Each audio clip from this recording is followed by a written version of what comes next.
Lord, na si Olive, Lord, na may karamdaman, Lord, Panginoon, yes, si Lord Maiden, Jesus. maging si Enrico, Lord, na nagkaroon po siya ng kidney stone. Salamat Yes, po, Father. Panginoon, Hallelujah. na ginabayan po niyo sila, Panginoon. Yes, Lord. At alam ko po, Lord, na sila po, Lord, ay makakakilala sila sa inyo, Panginoon.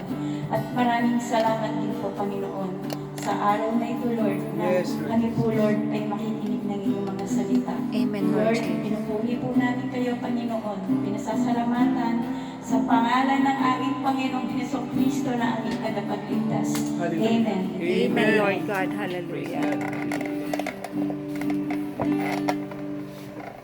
Purihin ang Diyos.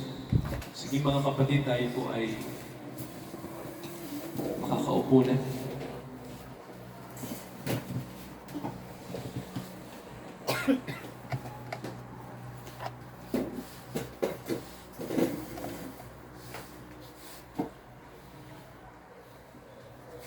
Atin pong basahin po ang nakasulat po sa Ebanghelyo ni Pablo. Actually, ano po ito, no? Sulat niya sa Roma dahil isa ito sa mga mabuting balita po, no? Na aklat po ng bagong tipan. So sa Roma 7, itutuloy natin mga kapatid, no, yung ating pong pinag-aaralan po sa Biblia sa aklat ng Roma. Okay, so Romans chapter 7 sa English, sa Tagalog po ay Roma. At basahin po natin ang mga talata po na mag-uumpisa po sa talatang 14, verse 14. Okay, chapter 7, verse 14 sa ating mga Biblia. So, tingnan natin mga kapatid yung ating mga Bible at sundan po natin sa ating mga kasulatan yung ating pong mababasa po. So sabi rito, sapagkat nalalaman natin na ang kautusan ay espiritual, ngunit ako'y sa laman, ipinagbili sa ilalim ng kasalanan. Verse 15, sapagkat ang ginagawa ko ay hindi ko nalalaman, sapagkat ang hindi ko ibig ang ginagawa ko, datapwat kinapuputan ko, yaon ang ginagawa ko. Ngunit kung ang hindi ko ibig ang siyang ginagawa ko, sumasang-ayon ako na mabuti ang kautusan. Kaya ngayon, hindi ako ang gumagawa nito, kundi ang kasalanan tumitira sa akin. Sapagkat nalalaman ko na sa akin, sa makatuwid ay sa aking laman, hindi tumitira ang anumang bagay na mabuti, sapagkat ang pagnanasa ay nasa akin, datapwat ang paggawa ng mabuti ay wala. Manalangin tayo mga kapatid. Dakilang Ama, buksan niyo po ang inyong mga salita sa amin ngayong gabi. Kayo po ang magbigay ng kapahayagan sa amin sa pamamagitan po ng tinig ng inyong banal na Espiritu, sa pamamagitan ng tinig ng Panginoong Jesucristo. Buksan niyo ang aming unawa sa mga mensaheng ito na nababasa po namin sa inyong kasulatan. Ito po ang aming panalangin sa pangalan po ng aming Panginoong Jesucristo. Amen. Mga kapatid, ang ating pong paksa sa gabing ito ay ang tamang pagsunod sa utos ng Diyos. So yun po yun, ano? Ang tama na pagsunod sa utos ng Diyos. Mga kapatid, mahalaga po ang utos ng Diyos. Sabihin nyo nga po, mahalaga. Mahalaga. So, kasi mga kapatid sa panahon natin, ang utos po ng Diyos ay hindi sinusunod ng tao. Hindi po natin sinusunod. Mga kapatid, no? At alam niyo po ba, kung ang utos po ng Diyos ay hindi natin nasusunod, delikado po. No? Delikado po yun. Kasi po, ito po ang sinasabi ng Biblia. No? Basahin natin yung unang Juan. So dito po may mababasa tayo na kung ang utos po ng Diyos ay hindi natin susundin. Mga kapatid, ito yung isa sa mga sinasabi po ng Biblia. Basahin natin yung unang Juan, chapter 3. Okay, tingnan niyo po ito sabi ng verse 4, ang sino mang gumagawa ng kasalanan ay sumasalangsang din naman sa kautusan. At ang kasalanan ay ang pagsalangsang sa kautusan. So may sinasabi rito, mga kapatid, si Apostol Juan sa atin, na ang hindi pagsunod sa utos ng Diyos, ang sabi pa mga kapatid, ibig sabihin nun, gumagawa tayo ng kasalanan. No? So may sinasabi rito mga kapatid, no, sa mga gumagawa ng kasalanan, ibig sabihin nito, itong nakalagay, sabi po sa English nakalagay, whosoever committed sin, transgresseth also the law. Kapag tayo po ay hindi sumusunod sa kautusan, may ano dyan, no, may tamang term na narinig ko po yun at nabasa ko na rin po yun. No? Yung sinasabi na pag hindi ka sumunod, ikaw ay nagkakasala, ano yun mahal? Omission o commission? Commission. Commission, no? Ibig sabihin po, sinasadya mo. Kasi hindi mo, kumbaga po, pag hindi ka sumunod sa kautusan, ibig sabihin po nun ay may ginawa ka na hindi tama sa Diyos. Kasi hindi mo sinunod no? So, dito mga kapatid, no, gusto ko pong kumbaga po, i-drive yung verse dito sa verse 4. No? Ang sabi dito na kapag tayo ay gumagawa ng kasalanan, ibig sabihin po nun ay sinasalangsang natin. Tingnan mo yung word po ng Bible ang nakalagay, kinokontra mo. Di ba? Binabali mo, sinasadya mo, kumbaga po, hinaharangan mo yung kautusan ng Diyos. Yun ang sabi mga kapatid, no? At ang sabi dito, at ang kasalanan, ito ang sabi ng Bible, ang pagkakasala, ang ibig sabihin noon ay, ano po yun? Pagsalangsang sa kautusan ng Diyos. Well, hindi ko alam, tita, sa Mabuting Balita Bible, no? yung pagkaka-translate kung medyo madaling maintindihan, no? Yung verse 4, tita. Kung nababasa po. Roma po. Ano po, unang Juan, tita. Unang Juan. Yan, unang Juan. Check na natin, tita, yung unang Juan. Chapter 3, verse 4. Kasi po, ano po yan mga kapatid, no? Mayroon pong, sa Mabuting Balita, may ano po yan mayroon po yan na translation na madaling intindihin kapag binasa mo. Yun po. Madali siyang maunawaan. Unang Juan, chapter 3, verse 4. Yan, tita. Unang Juan 3, verse 4. Ayan. Check natin to mga kapatid to kasi po nakita niyo, tita? Okay. Ano pong sabi? Paano may panganak pang muli ang isang taong matanda na? Hindi tita, unang Juan po. Ako na po, tita. Doon po sa dulo. Sa dulo yung tita, dulo. Ayan. Pinaka-dulo-dulo po ng konti. Doon po sa after ng Peter. Unang First Juan. and Second Peter, tapos unang Juan. Opo. Nakita niyo tita, unang Juan?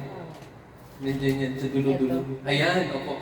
Verse 3. Chapter 3 po. Verse 4. Ayan, verse 4.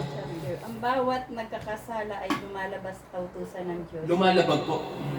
Tuloy po. Lumalabag sa kautusan ng Diyos sapagkat ang kasalanan ay paglabag sa kautusan. Di ba sabi mga kapatid, ang kasalanan ay ang paglabag sa kautusan. Ibig sabihin po, may nilalabag ka na bagay na ayaw ng Diyos, pero ginagawa mo. Yung po yun, So paglabag po sa utos. So mga kapatid, no, di ba may sinabi ang Biblia kung bakit naparito ang Panginoong Jesucristo? Di ba mga kapatid, sabi ng verse 5. Kung ano tita, kung babasahin natin yung susunod na talata, ang sabi, nalalaman nyo na ang Panginoon ay nahayag. Di ba nakalagay? Siya'y nahayag upang mag-alis ng, ano pong alisin niya? Kasalanan. Mag-alis ng mga kasalanan. So mga kapatid, ano po ito, no? Seryoso ang sinasabi ng Biblia sa kasalanan. Kasi po, alam niyo po, sa panahon natin ngayon mga kapatid, no? Ang kasalanan po ay pinipiling ipangaral. Alam niyo po ba yon? Pinipiling ipangaral. Ibig sabihin po, Naalala niyo po ba, mga kapatid, ito yung isa sa mga nakikita ko na ginagawa ng ibang mga relihiyon, no?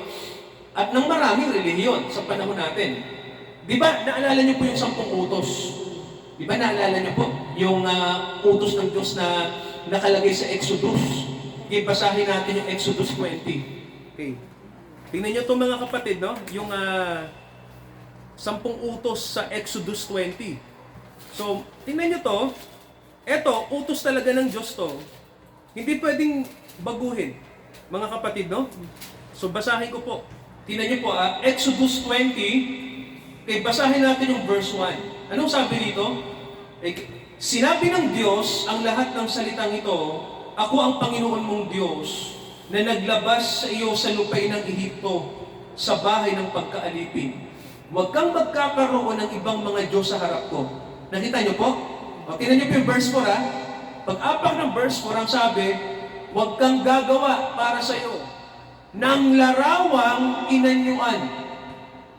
Huwag kayong gagawa ng anumang bagay, sabi rito, na inanyuan sa anyo na nasa itaas sa langit, o nasa ibaba sa lupa, o nasa tubig, o nasa ilalim ng lupa.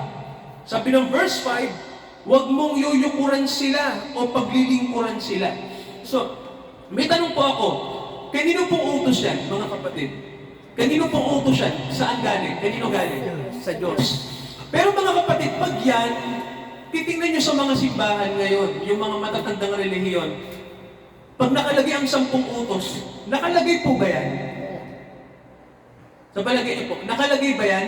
Huwag kang yuyukos sa anumang larawan. Wala po. Wala tito, wala, no? Wala. Hindi sinama. O, anong ginawa natin sa salita ng Diyos? Binago ng tao? Binago. So mga kapatid, anong tawag doon? Kapag ang utos ng Diyos ay binabago natin, para lang hindi tayo masita, ano pong ibig sabihin ng mga kapatid? Anong ginagawa natin sa utos ng Diyos?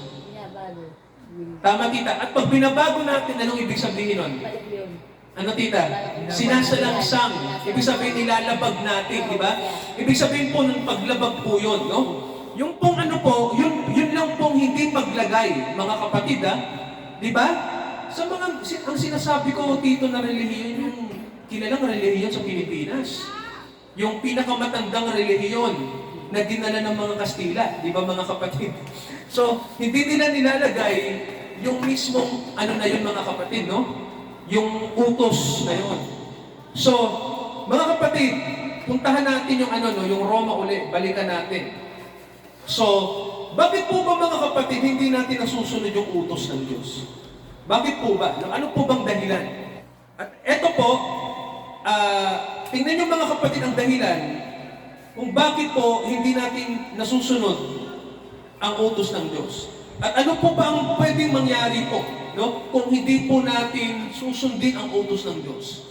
Ano ang pwedeng mangyari sa atin? So, puntahan natin yung Romans chapter 8. Ito po ang nakasulat sa ating mga kasulatan. Okay, tingnan nyo ito mga kapatid, no? Basahin natin, bakit ba mahirap gawin ang utos ng Diyos?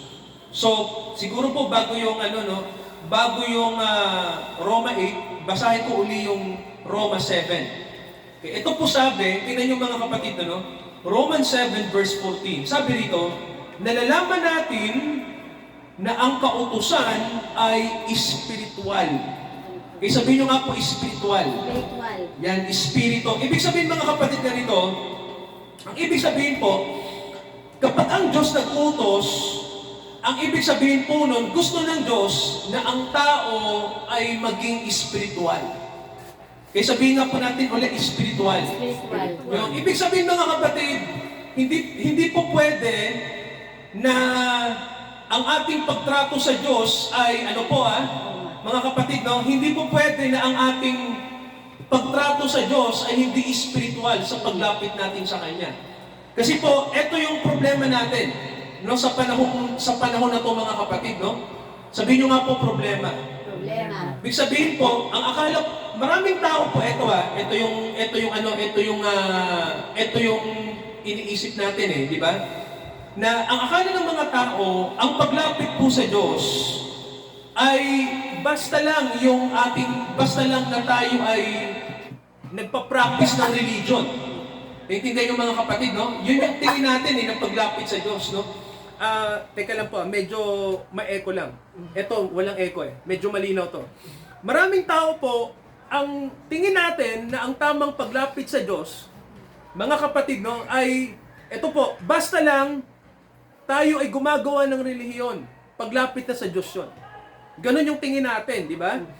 Pero po, ang sabi ng Biblia, di ba mga kapatid ganito? Di ba kapag may relihiyon, may mga pamantayan. Di ba tita? Bawat relihiyon, may pamantayan. Sabihin nyo nga po pamantayan. Ibig sabihin po, ganito, halimbawa, ganito yung pamantayan. Halimbawa tita sa UCKG, ang pamantayan, kapag wala ka namang sakit, dapat dumalo ka, tama? Kasi pamantayan ng relihiyon yun, at yun ay mabuti. Di ba? So, tita tanong, paano yan kung wala ka namang sakit? Paano yan kung wala ka namang sakit, tapos hindi ka dumalo? Nasunod mo ba yung pamantayan ng relihiyon mo? Di ba hindi? Which is, mga kapatid, ang pamantayan ng Diyos ay mas mabigat pa ron. Nakikinig po? Di ba? Mas mabigat pa.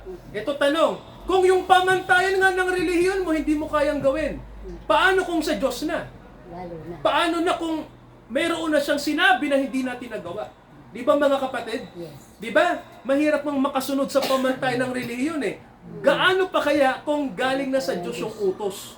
Sa Kanya na po galing. Yun po yung ibig kong sabihin mga kapatid, no? Kaya po, ang sabi ng Bible ganito, para maintindihan natin kung ano ang gusto ng Diyos, kung paano tayo susunod sa Kanya, di ba ang sabi, ang kautusan ng Diyos ay spiritual. Ganyan po, spiritual. So, pag sinabi natin spiritual mga kapatid, eto, no? Ang spiritual po, sabi nga ng Bible sa atin ganito yan, nagsisimula yan sa puso. Sabihin nyo nga po, puso. Puso. Yan. So, tingnan nyo ito mga kapatid ha. Isipin nyo ito ha. Ito ha. Ang pagsunod sa Diyos, ito ha. Ang pagsunod sa Diyos, kailangan po lampas pa sa external. Naintindihan nyo po? So, hindi lang dahil ikaw ay nakagagawa sa laman, okay na. Parang ano yan tita, walang pinagkaiba yan sa ganito, di ba? So, may tanong ako mga kapatid. Siguro, ito masasagot nito. Pag ang tao ba ay may relihiyon, ibig bang sabihin born again na siya? Hindi. Di ba? Hindi. Kapag ang tao ba ay kapag ang tao po ba ay umaawit sa Diyos, nagbabasa ng Bible, ibig bang sabihin born again na siya? Di ba? Hindi rin. So, mga kapatid, anong ibig sabihin ng Biblia na ang kautusan ng Diyos ay spiritual? Ibig sabihin po, hindi ka basta-basta makakapag-judge sa panglabas na anyo. Tama ba? Kasi pwede tayong, yun nga yung sabi natin, di ba noon sa ibang mensahe natin na pwede kang magbalat kayo na maka-Diyos ka. Tama ko ba? Pwede kang mag-anyo na ikaw ay sa Diyos. Di ba? Sa pamamagitan lang ng pagiging mong, sa Kristiyanong external, pwede kang, di ba tita, tulad ng sinasabi niyo po minsan na, bakit may mga matatagal ng Kristiyano, di ba? Pero bakit parang walang pinagtatandaan? Di ba tita? Di ba may ganyan tayong napapansin? Sa iba at sa sarili natin. Tama ko ba mga kapatid, di ba? May mga bagay na nasa atin na parang, hindi ako lumalago. Parang, di ba parang pa rin ako hindi ako, parang may mali sa akin, di ba? Kapag hindi natin napansin yun, ang akala natin okay lang. Kasi mga kapatid, alam niyo po ang dahilan kung bakit. Alam niyo po ang dahilan. Kasi nga, di ba, sabi ng Bible, ang kautusan ng Diyos ay spiritual. Kung babasahin natin ang Bible, tingnan nyo, ngunit ako'y sa laman. Ipinagbili ako sa ilalim ng kasalanan. Ibig sabihin po, mga kapatid, ganito, ang utos ng Diyos ay kontra, sabihin nyo nga po kontra. Ganito po, ang kautusan ng Diyos ay kontra sa atin. Naintindihan niyo po? Yes. Hindi po siya magka-jive. Ano ba magandang Tagalog doon? Kasi parang Taglish yun eh. hindi siya angkop. Di ba? Hindi jive. Ibig sabihin po, hindi sila pwedeng magsama.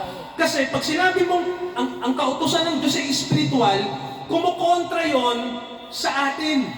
Kasi tayo ay, ano ba tayo? Ano tayo, tita? Bless na. Ano po?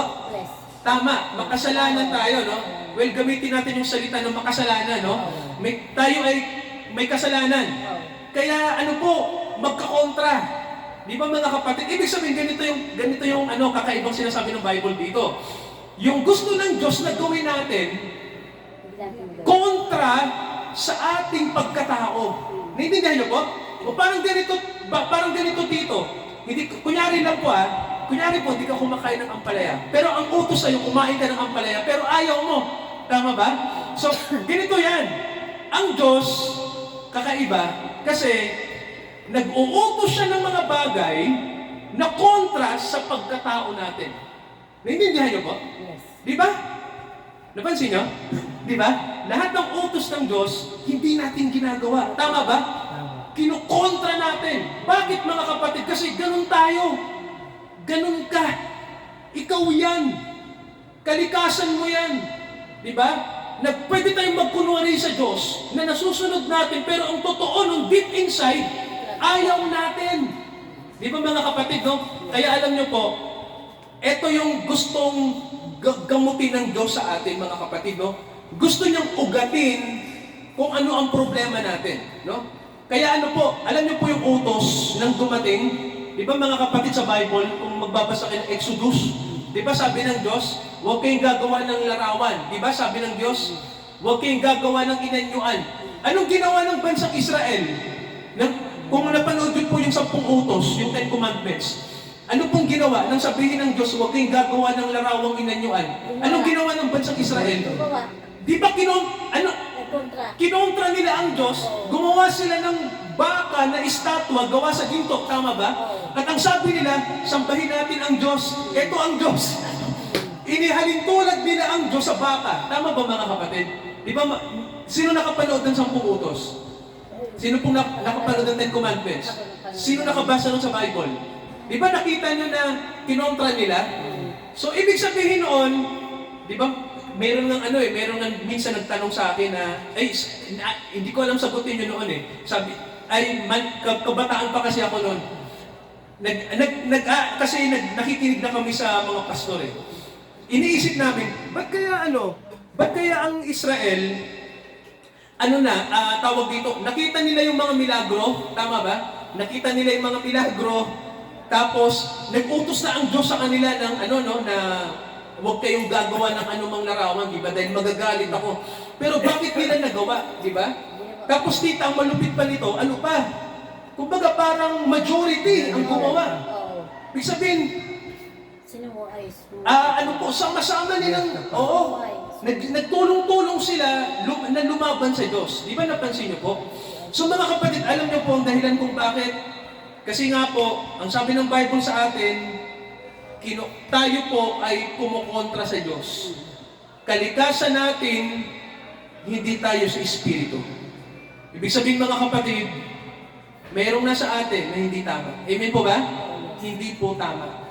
Kaya mga kapatid, nung sabi ng Bible, tingnan niyo po kung babasahin ko po sa inyo yung talata, pansinin niyo po yung sinabi ni Pablo, tingnan niyo po yung verse 15. Sabi niya rito, sapagkat ang ginagawa ko ay hindi ko nalalaman. Tingnan niyo itong mga kapatid, yung mga negativity, yung mga bagay na mali sa atin. Di ba? Ang sabi rito, ang ginagawa ko ay hindi ko nalalaman. Ano ba to? Ano ba to, tita? Scapegoat? Di ba? Scapegoat, no? Na ang ginagawa ko hindi ko nalalaman? Or alam natin, pero bakit pa rin natin nagagawa? Yung tita, di ba? Di ba dito? Bakit ang kasalanan, kahit alam natin kasalanan, bakit ba natin ginagawa? Kasi nga po, ang sabi ng Bible, nakalagay, ang pagkatao natin ay sa laman. Kaya mga kapatid, tingnan nyo to bigyan ko kayo dito ng babala, no? Ang tanong, kapag tayo ba ay hindi na bago, at nanatili tayo sa pagkatao nating laman. Ito mga kapatid, sa palagay ba natin, pag namatay tayo, mamaya o ngayon, o sa isang taon, na tayo ay hindi na bago, nanatili tayo sa ganitong pagkatao? May tanong po ako, Pag namatay kaya ang tao na hindi pinanganganak na muli, ano pong pwedeng mangyari, mga kapatid? Sa impyerno siya pupunta. Saan kaya pupunta? Sa impyerno. Mga kapatid, no? Ang totoo nun, may sinabi nga sa atin mga kapatid, no? May sinasabi sa Bible na ang laman, yung pagkatao nating makasalanan, ang sabi po, ang Diyos, sabi rito, ay hindi makalulugod sa Kanya. Tita. Di ba? Tingnan niyo po, basahin ko yung Romans 8 verse 8. Ang sabi rito, ang mga nasa laman, ano po to? Nasa laman. Yung mga nasa laman, yung mga bagay na makatao, no, na hindi pa nababago. Ang sabi, ang mga nasa laman ay hindi makalulugod sa Diyos. Ibig sabihin mga kapatid, ito yung ating kalikasan bilang tao. Ibig sabihin po, may problema ang tao na mabigat, no? Kaya ang sabi rito nakalagay, hindi niya nalalaman ang kanyang ginagawa. Sabi rito, ang hindi ko ibig, sabi ni Pablo, ito si Pablo po, gumagamit siya ng pananalita para sa lahat ng tao. Ang totoo nung si Pablo po ay born again na. Amen ba? Amen. O, isa na po siyang tapat na lingkod ng Diyos. Kaya na ito sinasabi para sa atin na kung hindi pa tayo pinanganganak sa Diyos ay kasama tayo rito sa mga tao po na kinapupuotan ng Diyos. Sabi rito mga kapatid ang nakalagay, tingnan nyo ang hindi ko ibig ang ginagawa ko. Ibig sabihin tita, kung ano yung ayoko, Saan ginagawa? siyang ginagawa ko. Ayan, ano? Ibig sabihin, di ba mga kapatid, ganito ang kasalanan, di ba? Kung ano yung, di ba, nagsisisi ka na lang kapag nagawa mo na. Naalala ko nga po ito, no, yung tawag dito, sa mga balita, di ba? Halimbawa dito, may pumatay. Halimbawa, pumatay ng mag-ama, pumatay ng tao, halimbawa sa galit. Di ba tita, ganito? Di nyo ba ito nakikita sa kalikasan natin, di ba? Di nakapatay, di ba? Galit ka eh. Di nakapatay ito. Tingnan nyo sa balita, pag nahuli na ng pulis, di ba? Pag nakakulong na yung kriminal na nakapatay dahil lang nagalit siya, anong sinasabi niya? Gusto ang pusisi. Ano, tita? Doon namin realize Ano, tita? yung mali niya. Oo, sabi, patawarin niyo po ako sa pamilyang napatay ko. Hindi ko po sinasadya. Dala lang po ng galit, di ba? Doon, parang ibig niya sabihin, dahil sa galit, di ba? Parang nagdilim ang paningin ko, hindi ko alam yung ginawa ko. Napansin niyo mga kapatid, di ba? Di ba ganon? Kasi po, yun yung kalikasan ng kasalanan.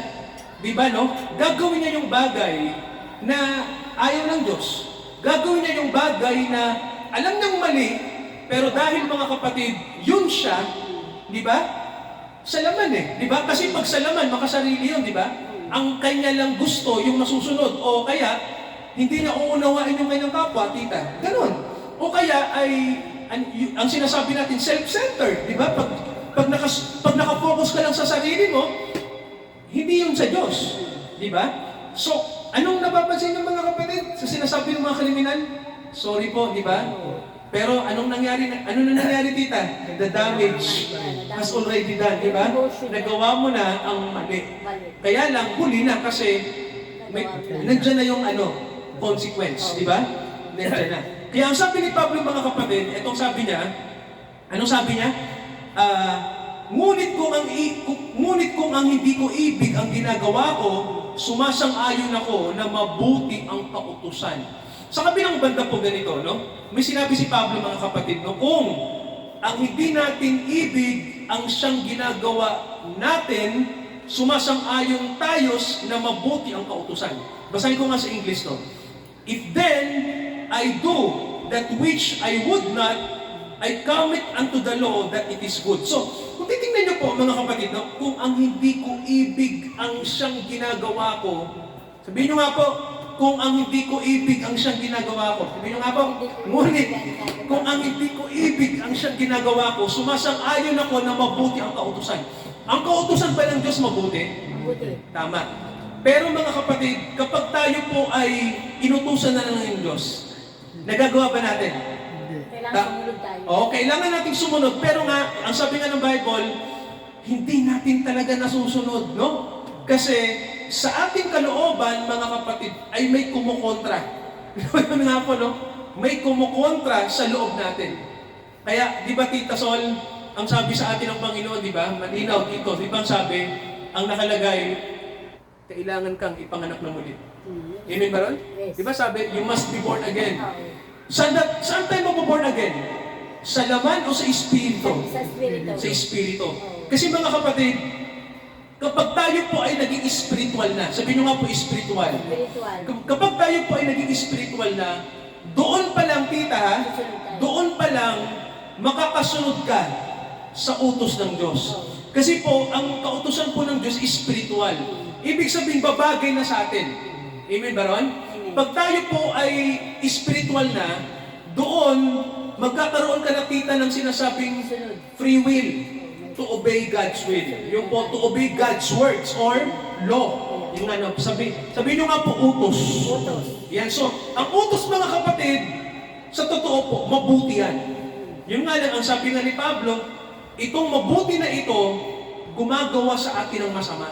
Di ba sabi ni Pablo, kung ano yung, kung alin pa yung mabuti, gumagawa pa sa atin ng lalo pang pagkakasala. Di ba mga kapatid, sabi ng Bible, kung ano yung mabuti na ginawa ng Diyos, lalong nagpapalala sa atin sa pagsuway, di ba? Kasi bakit? Anong dahilan, tita? Kung hindi pa tayo born again? Ang emotion natin ang nangyibaba. Tama. At ang emotion, pag ang emotion natin ay hindi naman sa Diyos, Matay. makatao lang, gawa lang ng laman, wala, di ba? Hindi natin nasusunod talaga. Kaya mga kapatid, basahin natin yung verse 18. Sabi rito, tingnan niyo po ha, nalalaman ko na sa akin, tingnan niyo po to. Ito yung ito yung paano natin binabasa yung pagkatao natin, di ba? Sabi rito, nalalaman ko na sa akin, sa makatuwid ay sa aking laman. Tingnan niyo to mga kapatid, no, yung sinasabing makataong kalikasan natin. Sa aking laman, hindi tumitira ang anumang bagay na mabuti. Di ba mga kapatid? Di ba? Maganda yung verse. Di ba? Sabi nito nakalagay, tayong mga nasa laman. Ibig sabihin kapag normal na tao, yung normal na tao po, tingnan nyo dito sabi ng Bible, sa ating mga normal na tao, halimbawa lang, no? Sabi rito, hindi tumitira ang anumang bagay na mabuti. Walang mabuti sa laman. Ibig sabihin mga kapatid, baka may mag-isip sa atin, Pastor, wala bang mabuti? Ang totoo ng ganito, ito kayo sumagot. Ang laman ba nagtatagal ng buhay na walang hanggan? Sige po. Hindi. Sige sagot mga kapatid. Ang laman po ba ay immortal? Immortal. Yan po ba ay papunta sa buhay na walang hanggan yung laman? Hindi po. Laman yan eh, di ba? Di ba sabi ng Bible, ang laman ay hindi nakalulugod sa Diyos. Ibig lang sabihin mga kapatid, nakalagay dito, kaya sa laman walang mabuti kasi kurap ang laman. Tama ho ba? Hindi pwedeng maging mabuti ang laman. Sabi ng Bible, ang nakalagay, sa aking laman, walang mabuting nakatira. Ibig sabihin dito, itong ating makataong laman, no? Yung ating sarili na makatao, may corruption. Nakikinig po? At tita, hindi natin pwedeng baguhin yung sarili nating laman. Gagawa at gagawa pa rin ng kasalanan ang laman na to. Naintindihan yung mga kapatid, no? Kaya po may magandang sa Bible no, itinuro sa atin, di ba? Kaya nga, namatay si Kristo para patayin ang lamang salarin. Di ba may ganon sa Romans 6 nakalagay? Ang kamatayan ni Kristo ay para patayin yung pagkatao natin na makasalanan. Di ba mga kapatid, no? At ibig sabihin po nun, yung kamatayan ni Kristo, kailangang mamatay ka rin doon kasama ka. Naintindihan niyo po? Hindi pwede mga kapatid na hiwalay ka doon. Ang kamatayan ni Kristo ay kamatayan ng lumang pagkatao mo. Naintindihan niyo po? Kasi mga kapatid, hindi pwede na hindi ka kasama doon. Hindi ka totoong Kristiyano. Ayan po yun, Kasi ang akala ng iba, nung mamatay daw si Kristo, namatay si Jesus, para sa atin, tama ba? Pero sa Bible, kung lalaliman mo yung pagbasa, hindi lang siya namatay para sa'yo. Namatay ka rin. Diba? Oo, namatay ka. So, ibig sabihin, kailangan nating mamatay para ang bagong pagkatao ay lumabas. Naintindihan yung mga kapatid, no? Yung hindi na sa laman.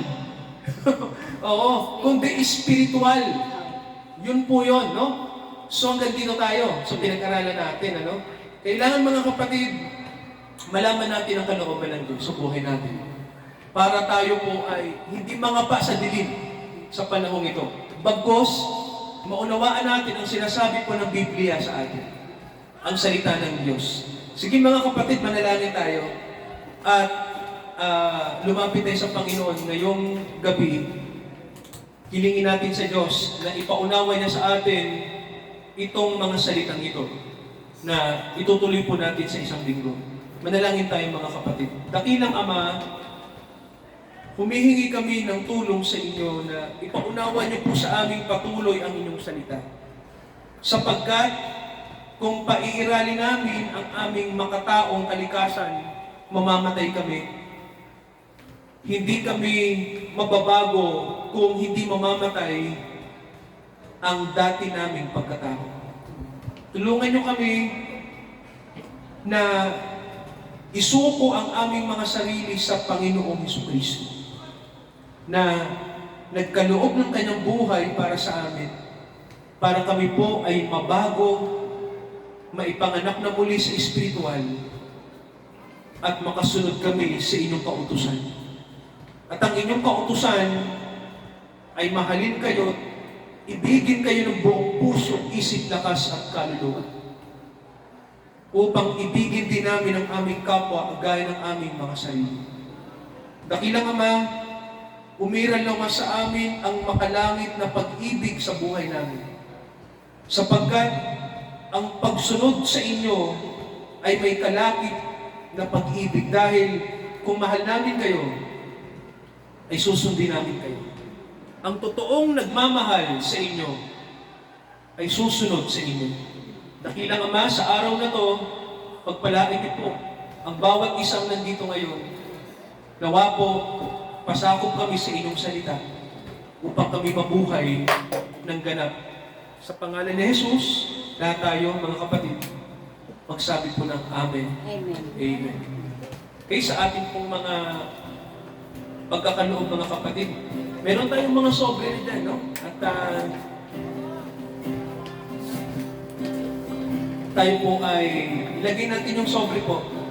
Tsaka po natin ihulog, mga kapatid. Yung mga offering natin at tithe sa Diyos. Tayo po umawit ng awit ng pasasalamat.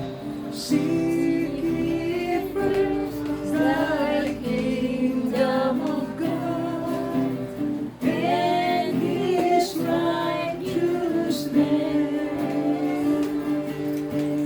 and all these things shall be added unto you. Hallelujah, hallelujah.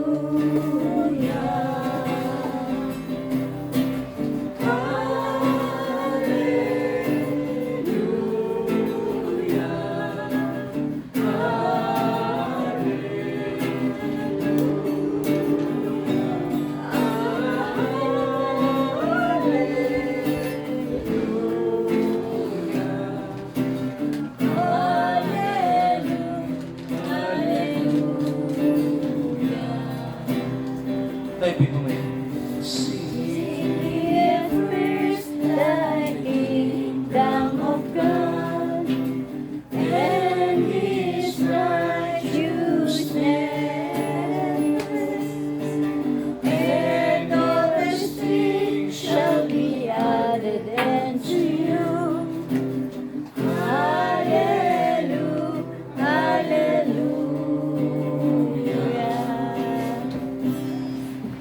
Tayo manalangin. Dakilang Ama, Yes. samahan niyo kami ngayong gabi. Ang kapayapaan niyo at ang pangunguna ng inyong Espiritu ay sumaamin sa darating na bukas, sa darating na mga araw. Dinadalangin namin ang aming kapatid, Sister Olive, at ang kanyang anak, Aiden, na ipuin niyo po ang kanilang mga pisikal na katawan at palakasin niyo ang kanilang espiritual na kalagayan upang sila po ay makaugnay sa inyong kahabagan. Samahan niyo ang aming mga kapatid na ito at sila po ay alisin niyo sa pagkakaratay sa karamdaman. Ganon din po ang kanyang asawa.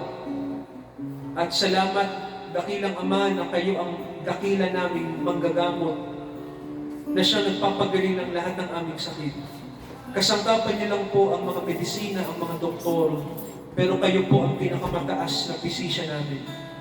Samahan niyo po ang asawa din po ng aming kapatid, si Enrico, at gayon din po lahat ng nandito ngayon, na kung kami ay nakikita niyong may karamdaman, hindi lang sa pisikal, kung may sakit kami sa espiritual, tuldukan niyo ito, wakasan niyo ito, alisin niyo ito, at ito dakilang Ama ay pinawawasak namin in the name of the Lord Jesus Christ.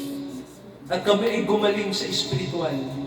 At kami ay magkaroon ng spiritual health. Pagalingin niyo kami sa lahat ng sakit namin, mapapisikal at mapa-espiritual. Gawin niyo kaming malusog sa espiritual upang makasunod kami sa kalooban niyo. Na hindi kami mamuhay ayon sa laman, mamuhay kami ayon sa kalooban niyo. Samahan niyo ang mga kapatid namin sa Diyos na gumagawa ng mabuti sa atin upang ang mabuting yon ay makita sa atin. Sa Diyos na tumawag sa atin sa biyaya upang lumago tayo sa biyaya. Samahan niya tayo at maging kapakit-pakinabang ang ating pananampalataya. Sumaatin ang kanyang habag ngayon at hanggang sa ikalawang pagbabalik ng ating Panginoong Jesucristo. Amen, amen, at amen.